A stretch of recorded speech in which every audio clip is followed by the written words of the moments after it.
Today we're going to be talking about Chapter 4, and Chapter 4 is all about tissues. And if you forgot what a tissue was, it's a group of cells that have a similar structure and function, and they tend to hang out near each other, and they carry out the function of that tissue, and oftentimes that is to make up an organ. The four major types of tissue are epithelial tissue, which tends to cover and line in the human body, connective tissue, which is actually the most abundant type of tissue and it provides a lot of support and cushioning. Then you have muscle tissue that provides movement, and nervous tissue that provides control. So these are just the four major types of tissue. We're going to look in detail at each type and some examples. Keep in mind that body cells are all specialized to perform specialized functions. They're meant to work together.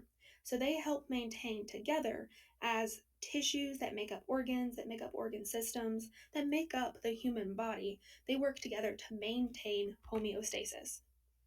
But let's focus again back on tissues.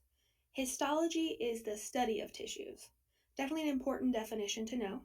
And histology does complement gross anatomy. So you can take kind of a big overview look at an organ and look at what tissues are present, like cardiac muscle in the heart.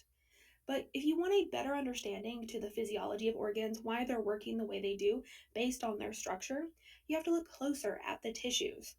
And most organs contain all four tissue types, but they have to contain at least two to be counted as an organ. Once again, we're kind of coming back to that idea of complementarity of structure and function, that structure dictates function, or that the characteristics of tissue, the ones that make up an organ in their arrangement, that structure predicts function. So let's do a slightly more in-depth look at tissue types. When we're talking about nervous tissue, we are talking about tissue that can use electrical signaling in order to allow for communication that's internal throughout the body. Some of the areas where you would find nervous tissue is the brain, spinal cord, and the nerves. But these nerves, especially those coming from both the brain and the spinal cord, can go out all over the body.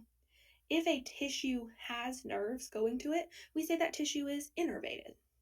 There's also muscle tissue, which contracts to cause movement. There's actually protein fibers called actin and myosin inside of muscle tissue. And those are going to be the protein fibers that contract or actually overlap more to cause movement. And if we're in general talking about the three types of muscle, we have skeletal, cardiac, and smooth. Skeletal is attached to bones, and when skeletal muscle contracts, it moves joints, which is why it's attached across joints. Muscles of the heart contract using cardiac muscle, and that's the only place we find cardiac muscle. And the walls of hollow organs like the stomach and the small intestine and blood vessels, those actually have smooth muscle. Now, skeletal and cardiac do have stripes or what is called striations, so they don't appear as smooth muscle, hence smooth muscle's name. We can also look at epithelial tissue, which not only is going to cover and line, but it forms boundaries. It has protective functions. It also can secrete or absorb substances, and in certain instances, filter or excrete. Now, you're probably most familiar with epithelial tissue because of your skin. It's the epidermis, or that's the type of tissue that we would find in the epidermis or your skin surface. But you also have epithelial tissue lining the inside of your GI tract and many other organs.